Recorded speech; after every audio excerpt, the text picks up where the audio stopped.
the promo link and have conversations with you about how your students in your area can be involved. It's all online. It's not called the Gavilan Press. Right now we're calling it Gav Student Voice. The students will eventually either adopt that name, and some of them already like it, or they'll rename it. But we've been working on that. We will continue working on that in the spring, and I will send you the promo. All right? Thank you. Every area has students that would love to be able to write about, from the student perspective, what is occurring in their program. And just that one narrative that Maria was sharing about that piano student would be a student voice story. So I'll reach out, Maria, okay? Thanks. Anyone else have anything exciting? I'll do film and television.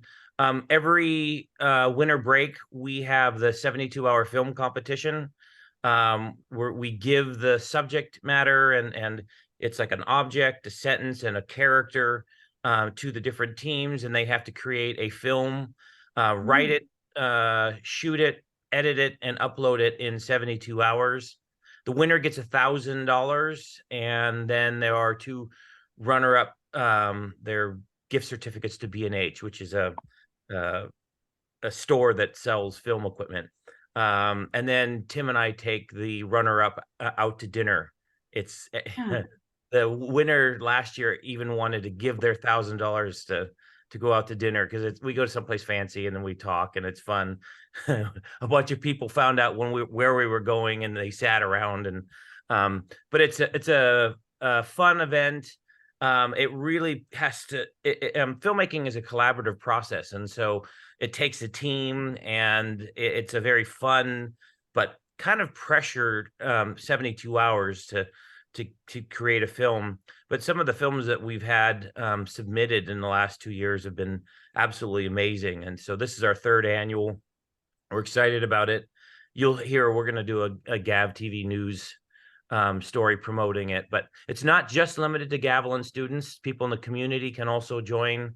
I know that Hollister High School is going to create a team, and we're hoping that Live Oak and Sobrato and Christopher will too. So anyways, that's coming up for us. And then of course we have our film showcase. This year it's May 4th. So all of our students are saying, may the 4th be with you. A film nerd thing. But anyways, so we've got a lot of exciting things. Our premiere for our next feature film, we're hoping will be released in February. And if it is, it's a big deal. We have a huge premiere. And, anyone can buy tickets and go. It'll probably be playing the Platinum Theaters, but it'll play San Jose, Santa Cruz, Watsonville, Hollister, in addition to Gilroy and Morgan Hill.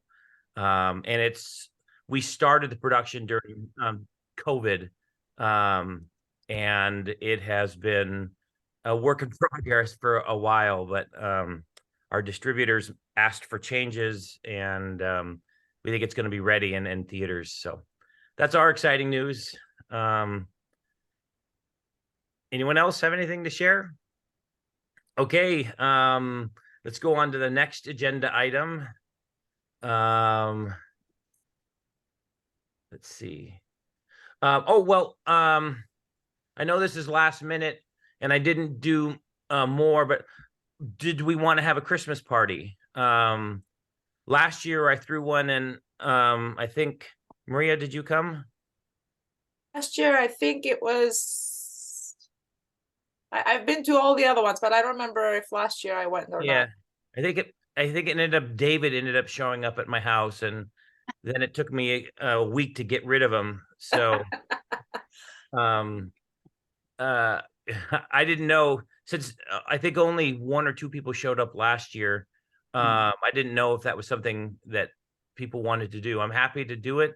We could do it finals week or the week after.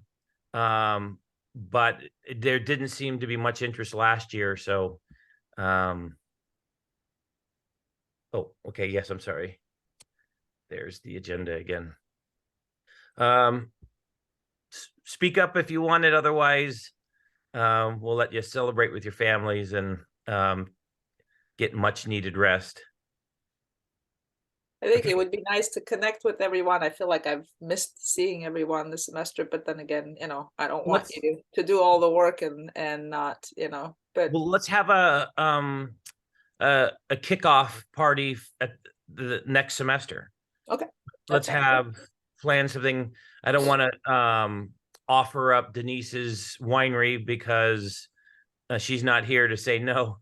Um, but I think the best party we had was at the winery. And was that pre-COVID? I think that was pre-COVID. Um, Remember? yeah, it was when Jan and I first became chairs, and we said we got to have a party, and Denise hosted, and it was really fun.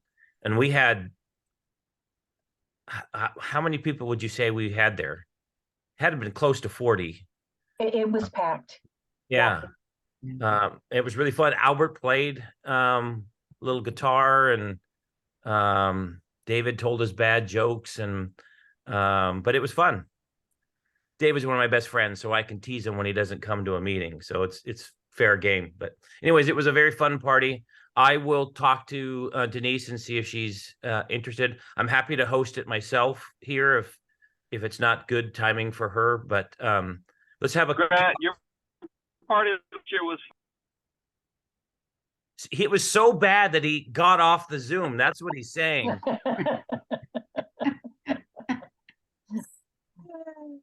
Okay. So kickoff party, that we'll plan that in the first few weeks of the semester, next semester. We'll hopefully have better weather and have fun with lots of energy. Okay. Open registration. They're doing a new, I'm glad you're here, Noah, and you might even talk about it, but they're doing a new thing. The procedure is going to be different. Correct me if I'm wrong, Noah and Jan, but your classes will stay open through the end of the first week. So if your class hasn't reached cap, students can still add after the class has started up until the end of Friday of the first week. And there will be no ad codes that first week.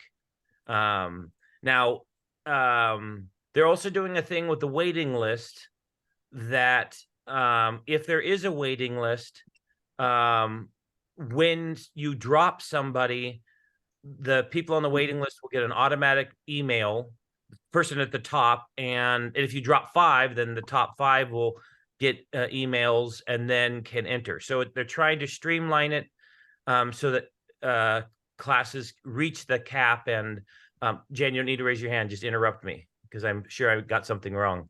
No, I didn't want to interrupt you. I wanted you to roll until you were done.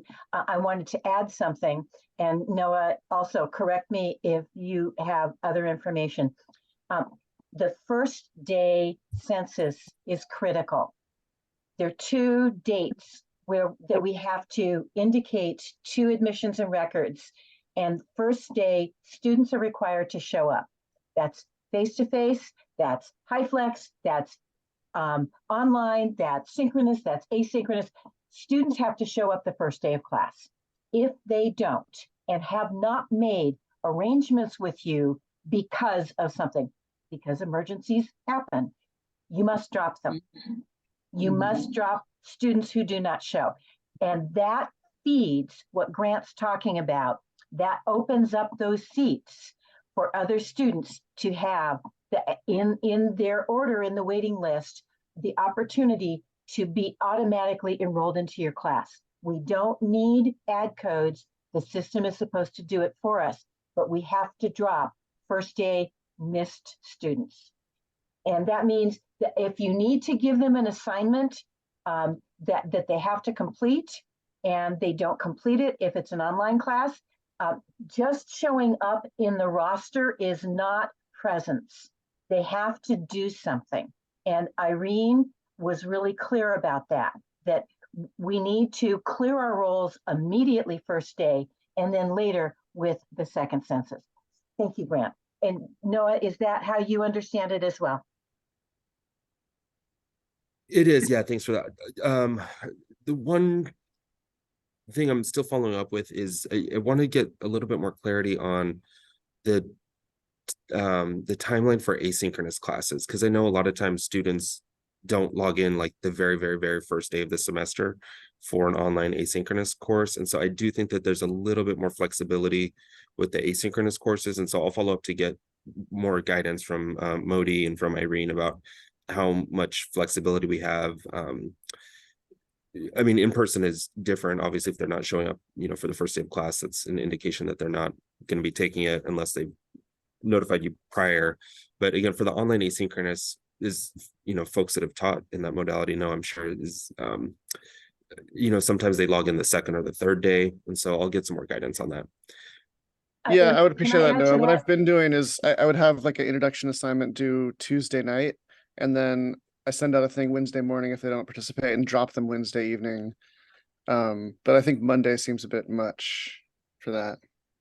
And two other things that can speed that along so that we do drop students quickly. And Max, that's a great package for the students to give them that cushion. You can open your class early.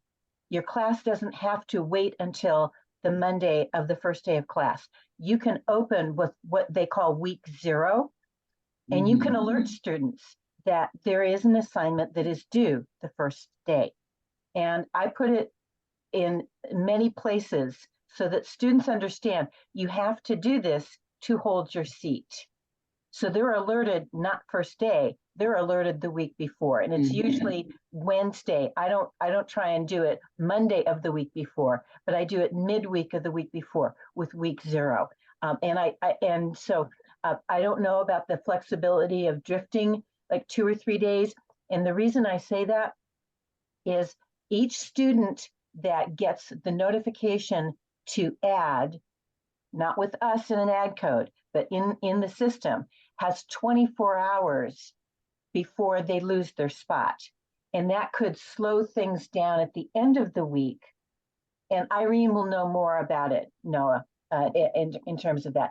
But I would suggest if you have a week 0, you can get your class up and moving and drop no-shows more quickly, as opposed to waiting and having the ads start middle of the first week.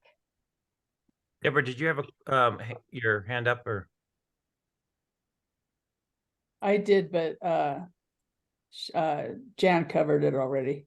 Okay, Donna? Yes, unmute. Oh, no, you were unmuted. Now you muted yourself.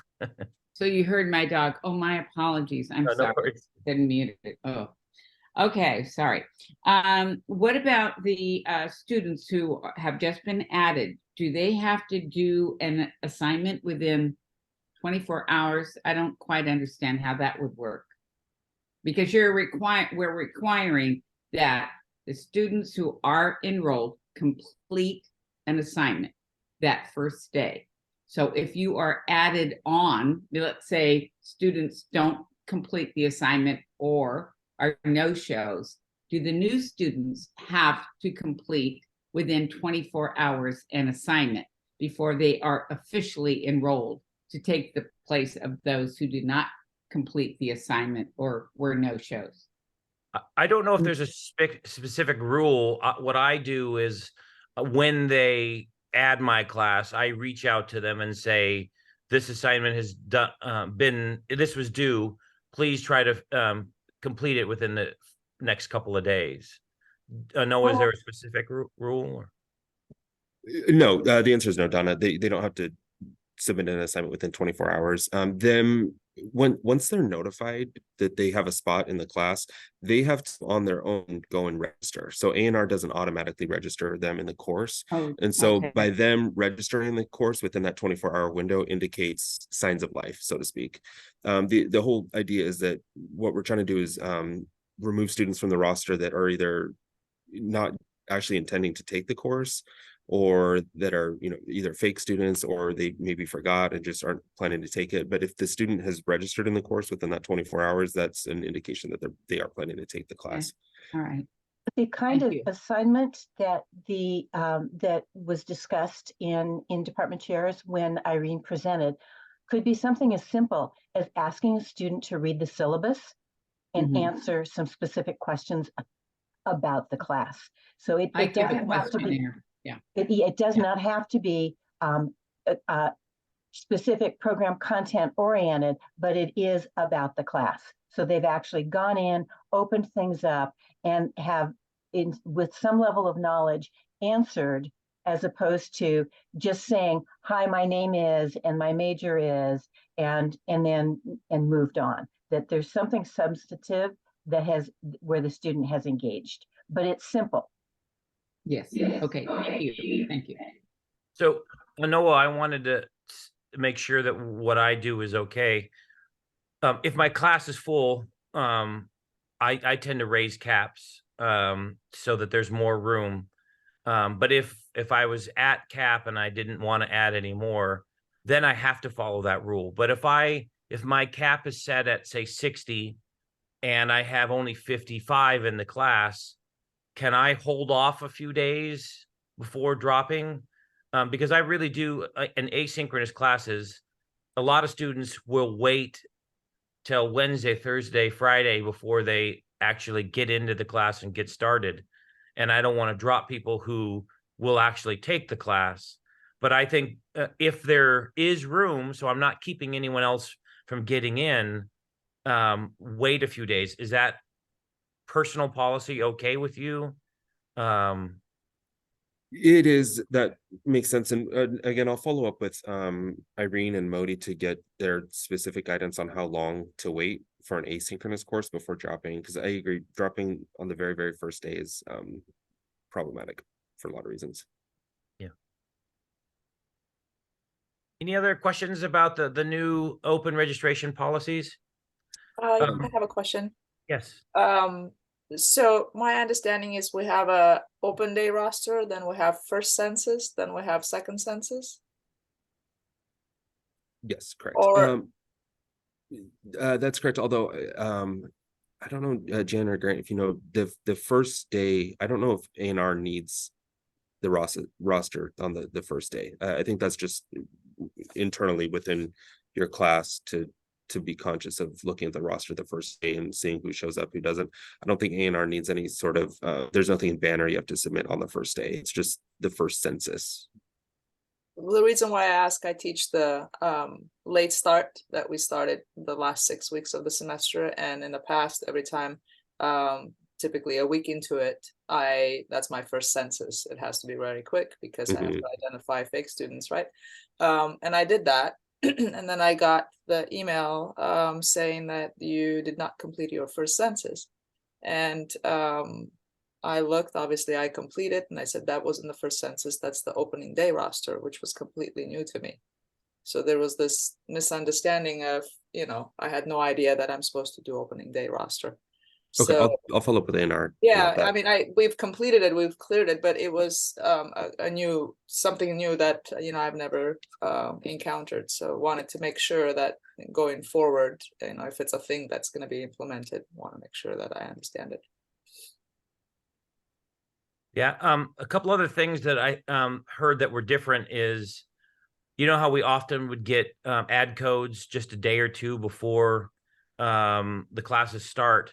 Now they're going to be administered the end of week 1. So you can't give students ad codes. If you want to increase the size of your class, if it's full, you tell Noah, and Noah can ask to change the cap. So if your cap is set for 30 and you want to have 35, then Noah can take steps to raise your cap.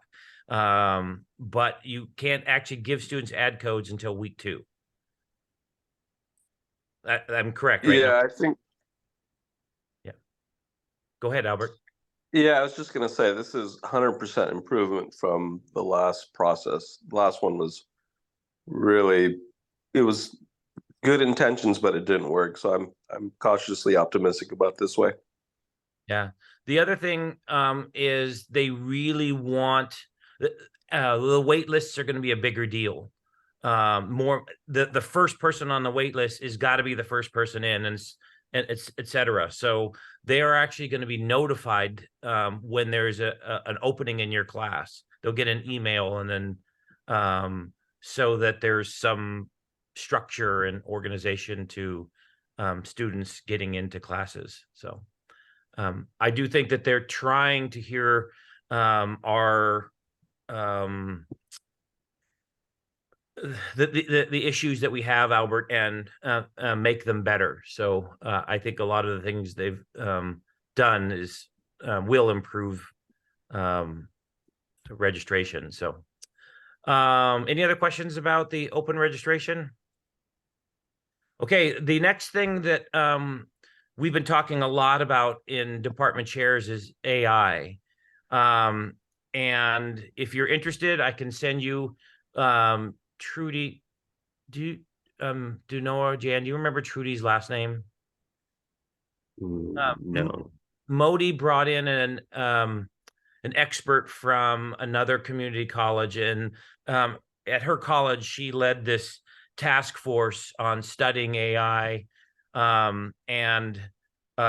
If you were interested in seeing that, I can give you the link to, I think she had 6 modules. By the way, at their college, if you watched all 6 modules, you got a certificate. So some expertise in AI. Gavilan is now working on it. The Senate is created a task group, and Megan Wong is she actually created a video talking about what they will be doing in the spring semester. So there's a lot happening about AI on campus, but I wanted Fine Arts to talk about it, and I want to see what some of you have been doing to deal with AI, what problems you've had, what things have you been doing to solve those problems.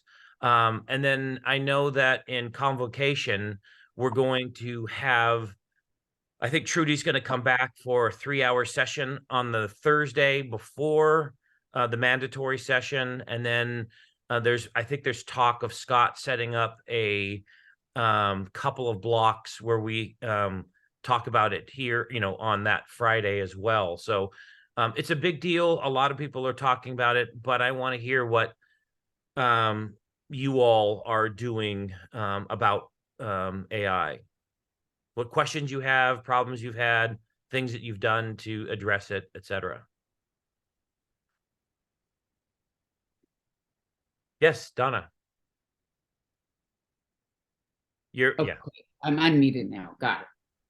I received an assignment. It was for a self-analysis, and the writing was so stilted. It was so artificial.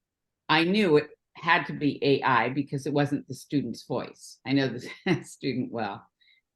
And I didn't quite know what to say because I don't want to accuse anyone without knowing the actual fact. So it's an awkward position to be in, and I probably have missed something. I'm sorry, but I just didn't know what to say, except I said, put this in your own words, and I didn't accuse the person of anything. It was just very obvious, stilted writing, and it had to be AI. So anyone have any suggestions on that? Well, I can tell you what I do, and then you can critique me, and maybe if it helps you, I used to have, when I taught face-to-face in my humanities classes, they had to write 4 papers a semester. And then when I moved all those classes online, I wanted to make sure that they were watching the movies and reading my lectures. So I had them write a paper every week. And now I know that was significantly more work, but I wanted to if they were in the room with me, I know they were watching and listening to me, watching the movies and listening to me. So I knew what was happening. And so I wanted to do that. And for a long time, it worked really well. And then AI happened, and suddenly I knew there was a shift. And so instead of writing a paper every week, I now have them post 3 comments about the film or the genre. And then they have to read each other's comments and then react to them. So I'm creating an online conversation in class. And that went well for a little while. And then I started to feel like the comments were being generated by AI. And when I feel that that's the case, I let them know that AI to me is unacceptable. And I explained that I want to know about your ideas, your opinions about the movies and genres. And I don't want it to come through AI, or I don't want you to copy anything. No research is allowed. I give them all the research.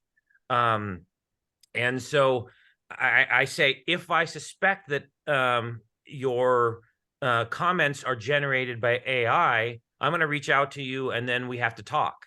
You have to now, and all I care about is that I can tell that they've watched the movie and read my research. I ask them a couple questions. If they clearly have read or watched the movie and read the research, it's no problem. And when I've reached out to some students, they either don't call me, and therefore they don't get the points, or they watch the movie before they call me, which now it's what's happening is they're doing the work anyways, or their work changes and it appears in their own words, and all of that's good for me, except that those who don't call and because they're maybe embarrassed or something, but the work going forward is in their own words. So that's what I've been doing. It's been working for me so far. And I don't know if what I'm doing is maybe inappropriate.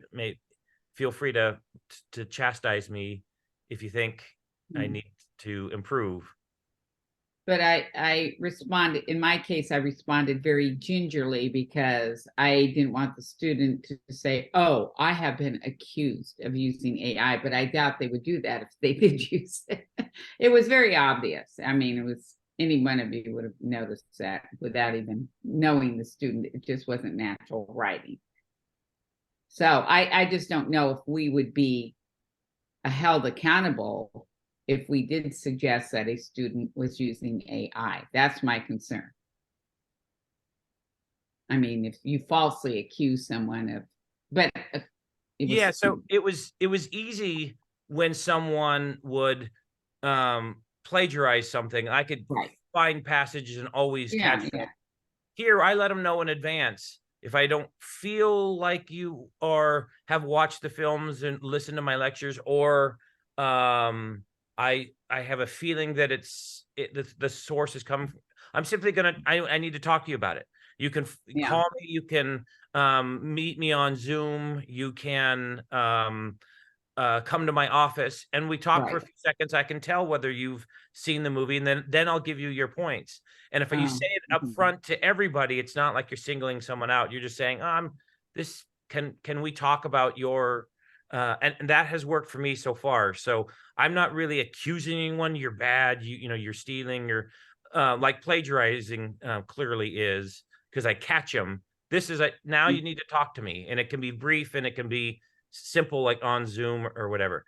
Deborah, you had your hand up. Yeah. Turnitin.com has a new AI feature, and it gives you a score. And so that's what I use. Good. Yeah, I think that would be very helpful. Yeah. It catches it too. Yeah, good. Okay. Good. Plus, I can always tell when they're writing whether they went to AI or not. Right. Yeah. It's obvious. Okay, thank you very much. Okay, Jen. Yeah, Donna, there are two online sources that have seemed fairly reliable.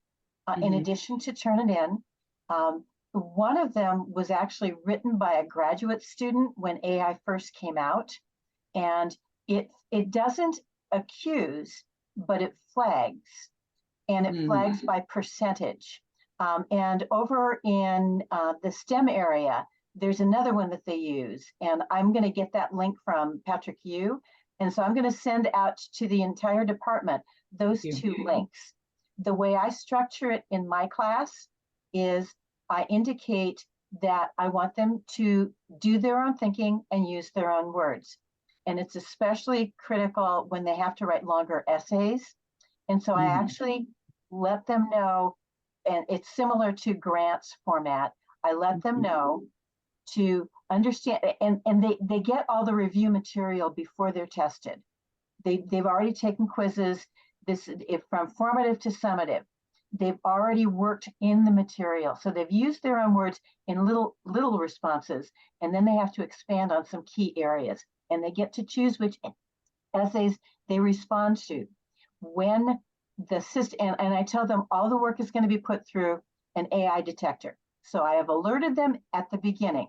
I haven't accused anybody. I've just said, everybody's work is going to go through this filter. Just as Deborah's using Turnitin, I'm using this other one. And it flags, and you can see the difference in the paragraphs of this sounds like student writing. This sounds like really fancy writing that's saying nothing. And that's basically AI, right? Word after word of, I'm going to sound important. If in fact any of their work gets flagged, I do the same thing. They have to have a conversation with me, and they have to defend the work. And my filter after the AI filter is two things that I look for. Are they answering more than the question asked? Because AI does that a lot. It goes on and on and on. Are there words that are used in the answers that the student would not normally use? 5-syllable words. And I may just ask, so what did you mean when you used this word in this area? And then I have to wait and hear why they used that word and what it meant. So it's simply them saying, yes, this is my work, and yes, this is what I meant. And if they know those words and they're using them, outstanding. And if they're using AI, then they won't get credit for that particular area. So, but I'll send out those links. Great, appreciate it. Thank you, Jan. Yeah, what Jan just said is really important. If you suspect, or even if you know that they used AI for a particular assignment, you can only grade that particular assignment.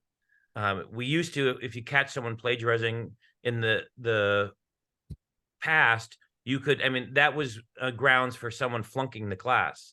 Not anymore. It's now only assignment by assignment. So if someone plagiarizes or uses AI, you can grade them on that assignment based on that, but it can't affect any other work going forward.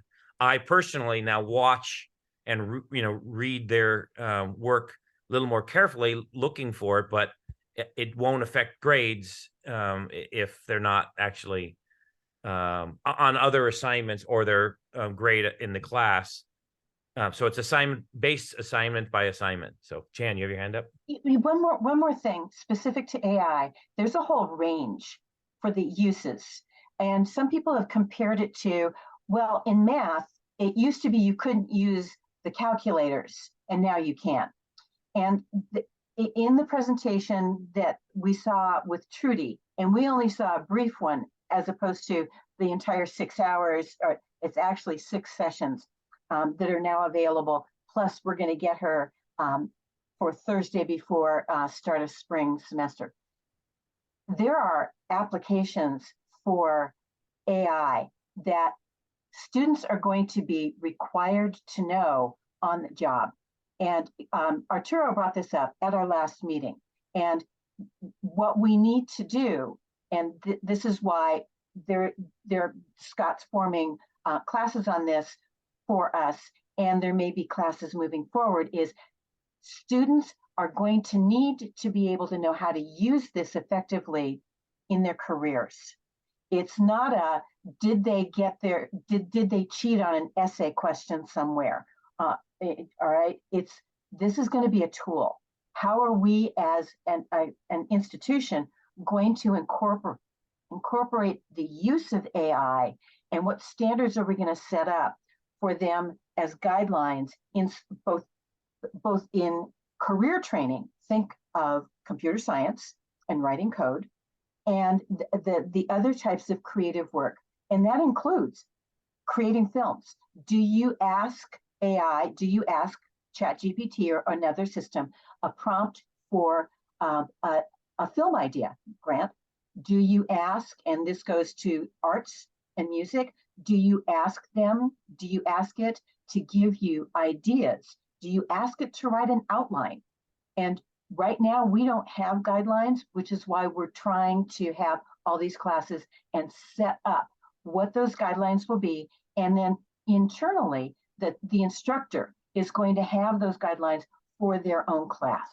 But this is not an end all be all of a yes, no. And this is going to move forward. It's going to be very disruptive and it's going to be very rapid. And we're going to have to ride this as students are. And some of them may think that because we're old fogies, we don't know this, and they do. We simply want to guide them in the use of it on the academic side. How they're expected to use it in their profession is entirely different, but we should be aware of it. Yeah. The 6 modules that Trudy gave us, only 1 or 2 of them deal with cheating, and a lot of it is how to incorporate it in classes and learning more about AI so that we understand it, because it is coming and we're going to have to deal with it no matter what. And it can be a helpful tool. Deborah? Sorry, I don't mean to beleaguer the time here, but I just wanted to let you know that I've decided that instead of stopping them from using it, I'm going to embrace them using it. So I do a progressive final exam where they write 200 words every week. And then at the very end, they compile it all into a 3,000 word essay. So they write the 200 words according to the prompt. And then what I'm going to do is have them go out to AI and put the same exact prompt in and for 200 words, and then add that and do, theirs, and then the AIs below it. And then I'm going to have them write. And so they can see the difference between what they wrote and what AI wrote. So they can start learning to incorporate larger words, better sentence structure, things like that. Now, AI is not perfect, but it can be used as a learning tool. Yeah, and that's the part of the modules that Trudy was introducing are things just like that, assignments that can help students use the tool to become more proficient or whatever. So there's a great example, and I think she would commend you for an assignment like that. Yeah. Anyone have other questions, comments, issues with AI?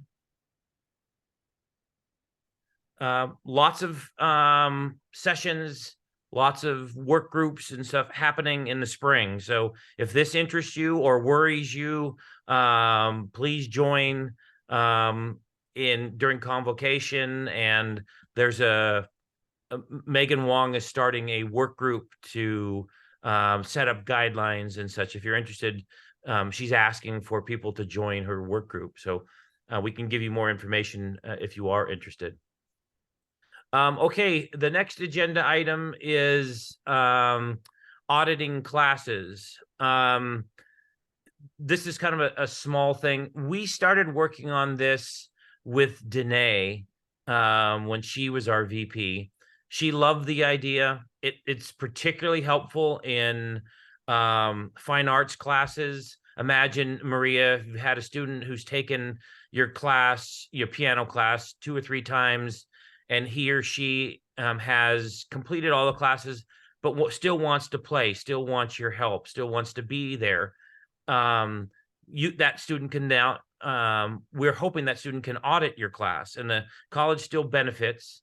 There is a policy that she set up that is going to be reenacted. I brought it up with Modi, and Modi was excited about it. So he's working on it now, and it looks like in the near future, we're going to allow students to audit. My guess is that they'll have to pay tuition, but they will not have homework. They will not receive a grade, but they can come to all the classes and participate. the plan that Danae came up with was that they couldn't register early for a class because they didn't want to take a spot away from a student who could get credit for the class. But once the class begins, if there are spots in the class, let's say you have 5 spots, you could have 5 students audit. And I love the idea. And I'm just kind of curious. We teach a lot of classes that students will take, once or twice, and then they want to continue because they love pottery or they love music or they want to get a refresher course on their Spanish or Japanese. And this will allow them to continue. So I think this is coming, and I want to know what all of you think about the idea of students auditing. That's great news actually for us, because in piano it's more like a life learning skill. So they go through all 5, 6 semesters, they go through applied piano, and they still want to continue. They that's been for years and years and years. So many students eventually, a lot of them switch private because they can't afford to, or they don't have options at the college. We used to do independent studies just to kind of continue with students, but this will open up doors to a lot of them to be able to continue and take the classes. Yeah, it will also help your numbers. So if you have your piano class, if they're 18, the cap of 18, because there's 18 pianos, if you have 15 and then you have 3 audit, it's better than just having the 15. Having empty, I agree. So this will help those. I think it's more than any department. I think fine arts is going to benefit from this. Yeah. So Video just to class. clarify, if somebody audits, that does count towards enrollment for the class? Yeah, well, it's not the same money, that we don't get the same FTE from it. But it's a partial. So they won't be able to take a seat away from a student who wants to be in the class. If you have a cap of 30, they can't take one of those 30 spots. It's if you have open seats, people are allowed to audit. And it is, and I don't know what the percentage is, but we do get some money for those who audit. But what it does is classes that don't always reach their cap, they can have more people there participating. Think of John's acting classes, for example. If they have a cap of 30, but they only have 12, but they need more actors to be in part of the play, now they can audit and they can get another dozen people, and now it's a more vibrant, full group. And there are people who want to, they've already have their theater major, but they want to continue to take classes. This will benefit them. They can be there, they can see all the assignments, they can participate. But the idea is not to take seats away from those who need a class. But if a class is not filling and the students want to continue to take it, they will be allowed to. Did I answer your question, Max? Yeah, I think so. But what if a class is full? So like say the ceramics 7A, the ABC is full, but there's people who want to audit it on top of that. I think do they have to wait, or they just can't do it? Or how about they audit it, they sign up for it, and then it fills afterwards? They get kicked out? I'm not sure. I don't think it's been all the fine details haven't been decided yet. I think it would be based up to the instructor a lot. I don't think they're going to kick anybody out if they've signed up, but I don't think that they can pre-register. I think they have to join the first day of class, and then it's up to instructor. If the class is full, the instructor would say, "I'm sorry, we have no more space." Or maybe, "Oh yeah, plenty of room. Come join us." Noah, do you have any ideas at all about? Those are good questions. I don't. I'm sorry. I'm not as familiar with this policy. It hasn't been finalized yet. So I agree with what you said, Grant, that I think some of these fine details are still to be determined. Yeah. And I'm going to be meeting with Modi about this. So, Max, do you have opinions about what should happen? No, not necessarily. I'm just curious about, I mean, I can see potential for it being a good thing for sure. Yeah. And, maybe not so much for your group because you fill your classes and maybe don't have the space, but there are other programs that have students who want to continue. And if there's space, why not? The college will make some money on it, and it will make a program maybe more vibrant. It's good for the community, good for those students who want to continue to retake classes. So that's the idea behind auditing. So I'll keep you updated. I know Modi's working on it now, and so when I have the working plan, I can share it in the chat if you want to see it. Would that help? Give me a second to find it. Here it is. Okay.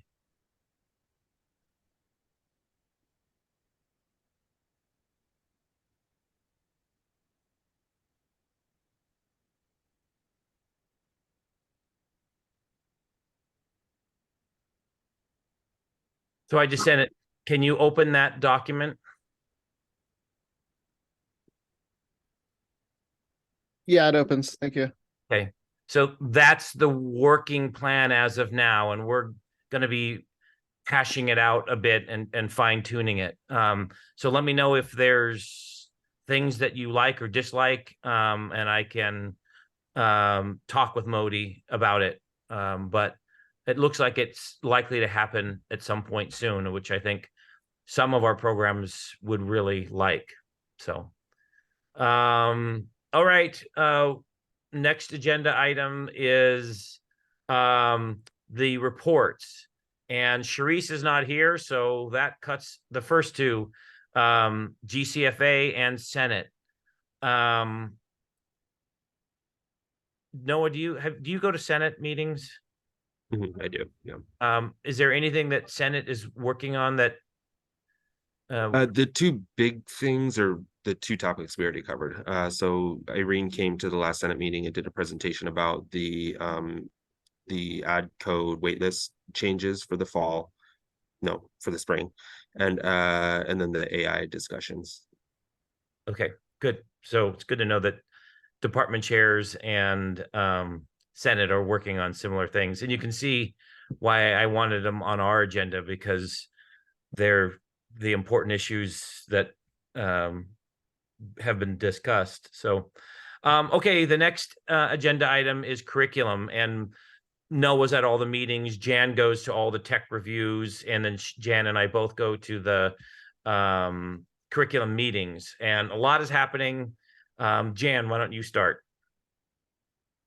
Tech Review is going to, it looks as though they're going to shift their time slightly because it collided with a change in deans not being able to attend. And so moving forward, I anticipate it's going to be noon to 2, first and third Tuesdays, which puts curriculum at second and fourth Mondays, that it will line up quite well. As we've gone through, Grant and I, working on curriculum over the last 3.5 years, extra things have been added in every single tab that were not required 3.5 years ago. And there is sort of a training guide, but it is not complete. It has not kept up with the newest tabs. And it's an extra burden on faculty doing their 5-year updates, but it's also a burden on the people who are managing the whole curriculum process. So it's like a whole team effort, but this is a lot of heavy lifting right now. And we want everybody to start early on their 5-year updates. And we're going to create a schedule, and we're going to ask that you add Grant and me as co-contributors, which means we can go in, because of all the conversations we hear at curriculum and that I hear in tech review that are really in the weeds with what's happening with aligning with CSU and UC, that we can flag things to you immediately, or we can ask, are you okay that we just add this one thing? And we always ask. There was a back and forth with a communications class just recently in terms of a justification for what they considered an out-of-date textbook. And so if you allow us as co-contributors to help move the process forward, you won't get stuck and sent back. And getting stuck and sent back will create an instant 2-week delay. You do that a couple of times, you get discouraged, maybe you forget to do it, and we forgot to remind you, and then you're set back 6 weeks. And we're one of many areas across the college moving 5-year updates through. So if we set up a calendar and we stick to it, we can have all of our ducks lined up. We can have hit all the points on all the tabs and move your content forward. Denise's, other than that one question about the justification for an older textbook, all of hers moved, all of communications moved forward. So, Grant. Yeah, there are little things. The reason why Jan and I want to be listed as co-contributors, there are little technical things that sometimes come up. Give you an example. One of the new tabs is course objectives. And at the top, it says, at the end of the semester, students will. And then all of your questions can't, they're supposed to be learn or use an active verb and finish that sentence, right? Yeah. And if you don't follow that format, they don't pass it along. They'll send it back. But if Jan and I see that, we can eliminate, because a lot of people were putting like students will develop knowledge on this subject or whatever. And if you have students will on all of them, they'll say, oh, nope, didn't follow the format. Go back, and yet Jan and I can quickly make that formatting change to fix it. If there's a problem with the numbers, you have to have 108 contact or out of class hours, and it's turning up to be 106. We can tweak it, that type of thing. We're not going to make changes on content. We're not the experts like all of you who will be doing your own classes. We're just dotting the I's, crossing the T's, so there aren't that the curriculum is not held up. One of the things that, thank you, Grant. One of the things that Sabrina Lawrence, DE coordinator, has said in that DE section, which used to be 3 and has now been combined into 1 and has been expanded somewhat. There are links in there that the DE people built, so you can go in and see what is it they're asking, so that you can answer in a knowledgeable way. Open those links. She has asked me to ask you, please open those links and see what that content is, because they're simple questions like, have you developed any OER textbooks? And the answers range widely. We have looked into it. We're not using that at this time. And that will get you bounced back. You actually need to answer the question. Yes, we are exploring it. We have not yet adopted, or something like that. But it needs to be more substantive than not applicable. You have to answer the questions. And she is one of the steps in the approval process. You can get stuck at DE approval before it even goes up to tech review. Another one that is critical is every class has to have a cost. You can't say a class has 0 cost, because every class does have a cost.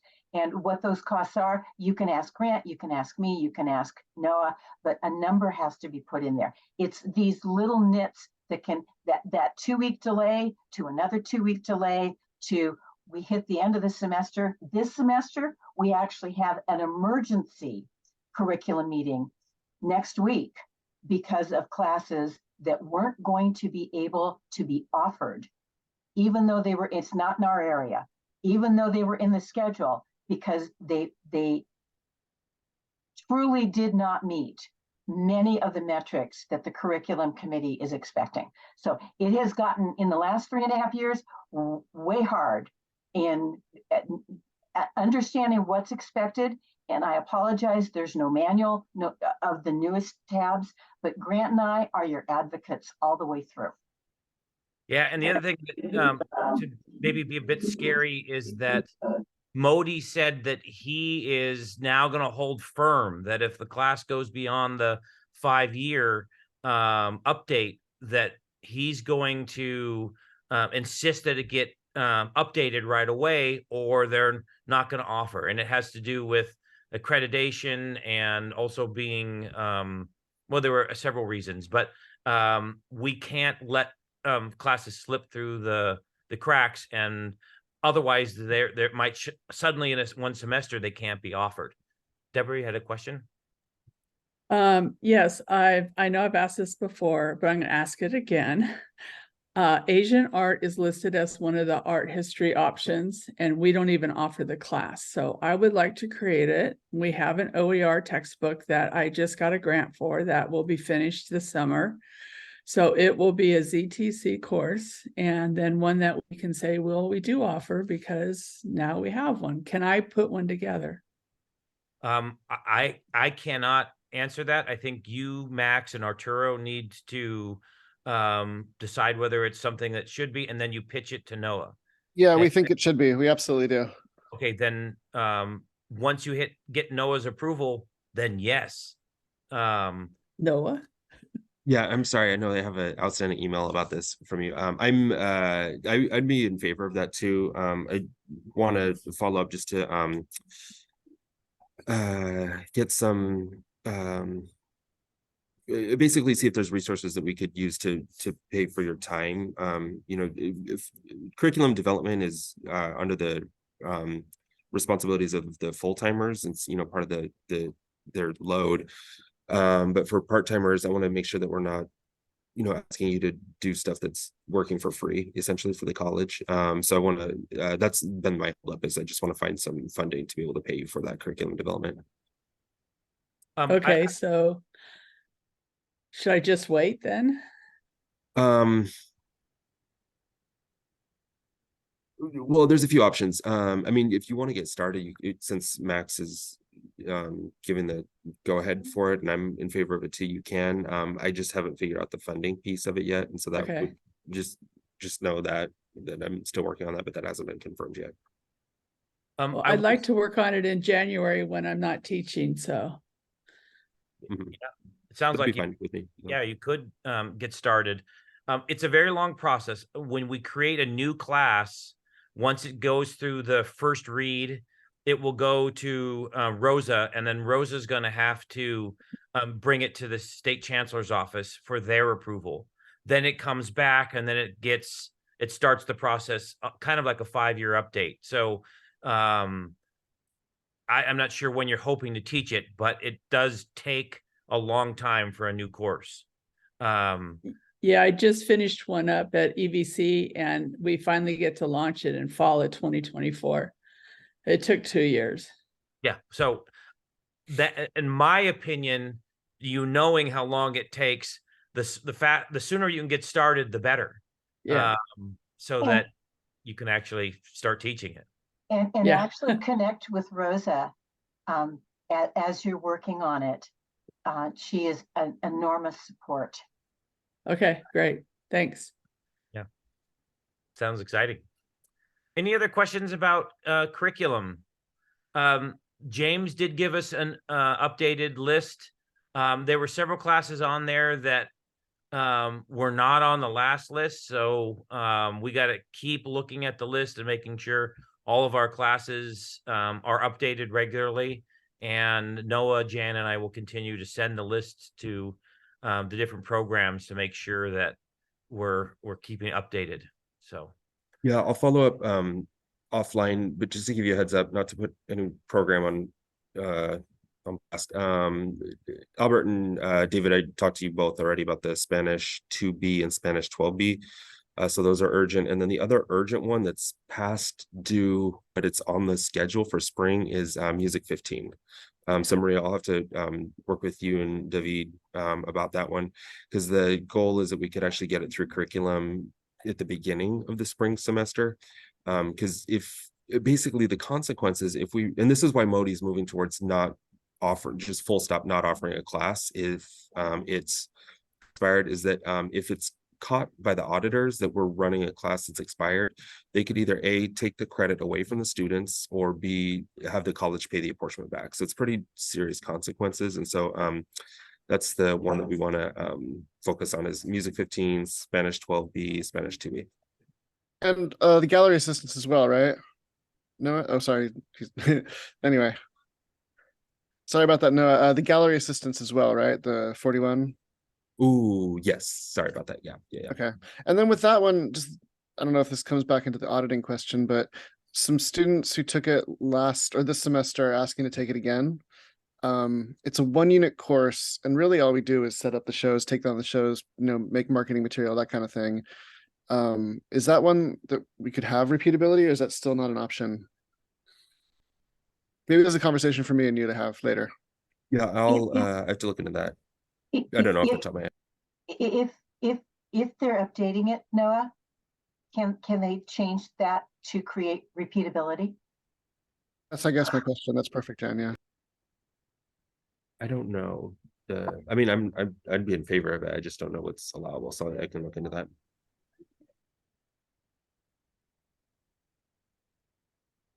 Okay, unless there are any other questions about curriculum, let's move on to the next agenda item.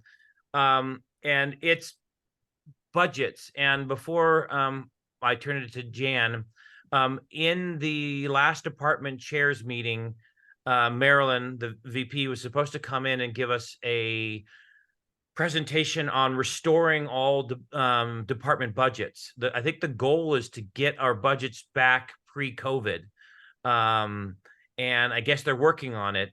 Modi's very frustrated because it hasn't been done, and I guess they are working on it, but we were going to get this presentation, and then she didn't show up to the meeting. She said she would, so I don't know why. So I don't have a lot to say other than that Modi's trying to make it happen. He wants us to know what our budget is so that we can buy dry erase pens and guitar strings and all the things that we need to teach our classes, but it hasn't happened yet. And I know some people, theater has kind of a working budget, and I know that you've got the pianos tuned, Maria, but there is supposed to be an actual budget. And this is at the point where we turn to Jan and say, okay, when are our requisitions due and all of that? But so Jan, you want to? I'm actually going to turn it to Noah, because I believe it's March, but I'm going to say what we've heard for years and years and years: spend it now. If you have money in your budget, spend it now. But Noah. Yeah, the business office hasn't sent out their end of the year deadlines yet, so I don't have a firm date, but generally it's around March or so. I will say, if there's any urgent needs, like, hey, we don't have the funds for this, but this is an urgent need, reach out to me, and I can work with Marilyn. So for example, the ensemble class, it hasn't run in a while, and it really needed some new speakers, and so we were able to work with the budget office to meet that need, because it was time sensitive. Grant, I'll reach out to you because I know you have some time sensitive stuff for film and television. Yeah, but it looks like that they're going to start to restore our budgets, and I know that it's something that's important to Modi, and so they're working on it, which is good news. And let's see, I think that was the last agenda item, or the last report. Any last questions? Okay, so the takeaway is we're going to have a party the beginning of next semester. Noah's volunteering to To sing. No. I just wanted one last thing on the budgets is I'm really encouraging. A couple folks went to the division meeting and I appreciated that. I'm really encouraging everybody to use their faculty professional development funds.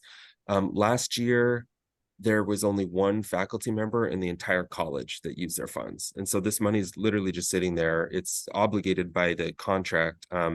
Every single full-timer gets $400 a year, and it rolls over. So that means every full-timer right now has $800 to access because nobody used it last year.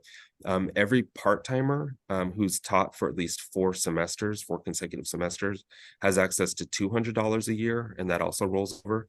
So that means for part-timers, since nobody accessed it last year, you now have, if you're eligible, you now have $400. And this is specifically for travel and conferences. So I really want to encourage folks to think about some conferences you might want to go to in the spring, and know that you have funds available. I can work with you to request those funds. It goes through the FPLC. So there's a lot of great stuff out there. The faculty, what is it? The faculty, basically the community college system, faculty association, has a policy and advocacy conference in Sacramento that's in February. There's a lot of other great conferences. I put in the newsletter a link to a running list of conferences that we have. So again, I really want to, the money's just sitting there and it's use it or lose it. And so I really want to encourage everybody to use your faculty professional development funds. Noah, I don't know if the policy's changed, but it used to be you could give your money to another colleague. So I don't know, it was about 6 or 8 years ago. A group went down to a conference in San Diego, and flying down, staying in a hotel was beyond the amount. So a lot of faculty said, okay, I can't go, so here's my money. Did they eliminate that? As far as I know, I don't think that's allowable, but I can follow up. That didn't come up as an option when we met with the business office and FPLC about it. But I can maybe see. rolling it over changed it, so you can, if you don't use it 1 year, you can have 2 years. Maybe that eliminated the letting colleagues use yours. Or I was just kind of curious because I know that it at one point that was being done. It was allowed. So great. Okay, so I'll start planning the kickoff party in the spring. If I don't see you, have a great finals week and a great holiday break, and get some rest and enjoy your families. And we'll see you in the spring. Thanks a lot, Grant. Everybody. Thank you, Grant. Happy holidays, everyone. Right.